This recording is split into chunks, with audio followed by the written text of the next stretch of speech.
Poštovani zvaničnici, poštovani članovi boračkih udruženja, dragi građani, dame i gospodo. Srbija danas pamti svoje heroje. Pamti i sve one koji su se odazvali pozivu svoje otadžbine onda kada je ona bila osvajana, okupirana, kada je trebalo da se brani ili oslobađa.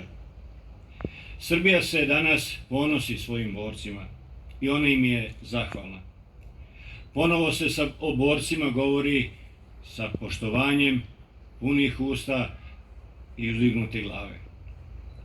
Danas smo tu ispred ovog lepog mauzoleja vojvodi Radomiru Putniku da se poklonimo njegovim senima, ali i senima svih njegovih saboraca. Od rođenja pa do smrti vojvoda Radomir Putnik je bio uvijek iznad prosjeka, odličan đak, uvijek na čelu različitih aktivnosti, spreman da dodatno uči, da proširuje vidike.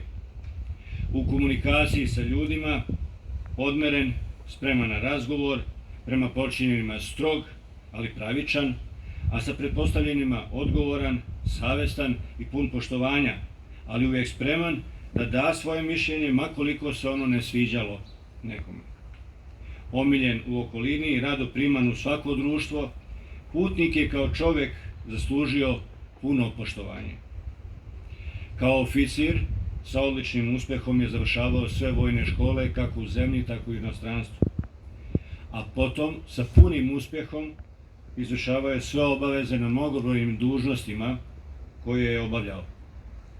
I on i pretpostavljeni su brzo uvidjeli da mu rukovođenje i komandovanje jedinicama leži, odlično pristaje, te je usmeren u generalštabne službe.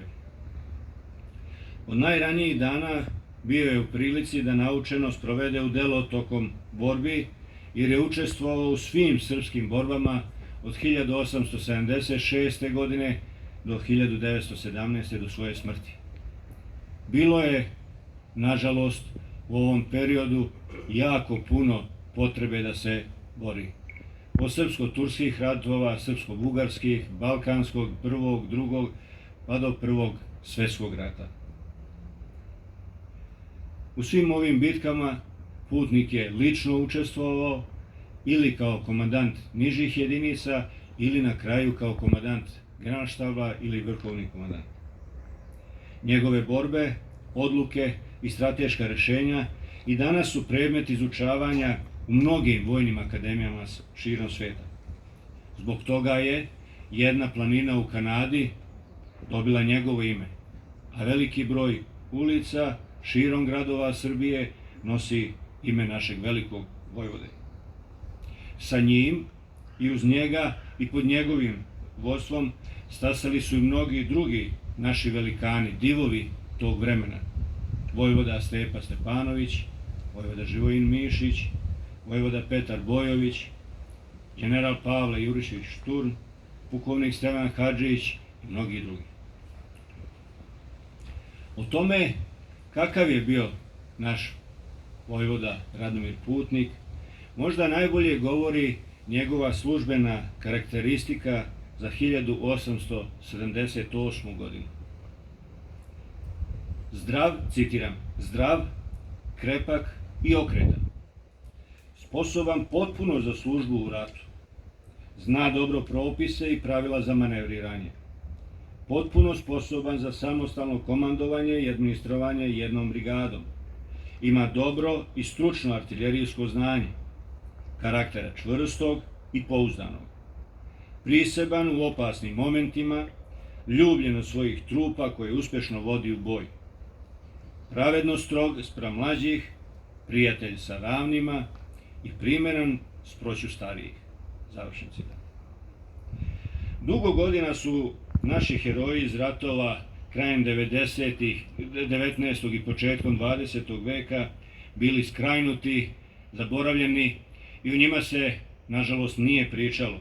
Ali to vreme je prošlo, mi sada stojimo ponosno, sećamo se tih divjunaka i nastojimo da ispravimo nepravde koje su prema njima učinjene.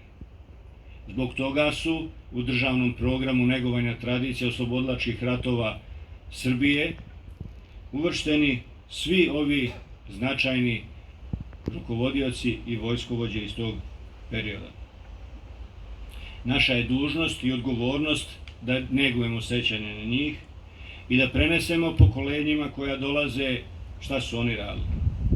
Ako mi i naši potomci budemo znali odakle dolazimo i koliko smo platili slobodu koju živimo, tim bolje ćemo moći držati pravac i znati kakvu to budućnost želimo. Srbija je opredeljena da živi u miru, saradnji i prijateljskim odnosima sa susjedima i drugim narodima, nadajući se da će bar jedna generacija Srba uspjeti da stasa, a da ne bude prisiljena da se brani. Danas se okrećemo drugim borbama koje se ne vode oružju, o borbama za bolji ekonomski napredak, za bolje zdravstvo, za bolju prosvetu, za bolju kulturu, za bolji životni standard svakog građanina. Za ove borbe nam ne treba oružje. Treba nam čast, poštenje, znanje, rad i vaspitanje, a to imamo. Ne smemo dozvoliti da nas dnevno politički sukobi, nesuglasice, sujete i gordost dele sada kada je vreme tako teško, a često se dešava da mirnodopsko vreme bude isto tako teško, gotovo kao i ratno, a to danas svakako jeste. I pred nama su samim tim veliki izazovi i to znači da nam jedinstvo, zajedništvo i sva snaga koju možemo skupiti je potrebnija nego ikada. Zato okupimo se, ujedinimo sve naše snage i nadajmo se da će uz Božju pomoć pobjediti i u ovoj i u svim narednim borbama. Neka je slava Vojvodi Radomiru Putniku, živela Srbija!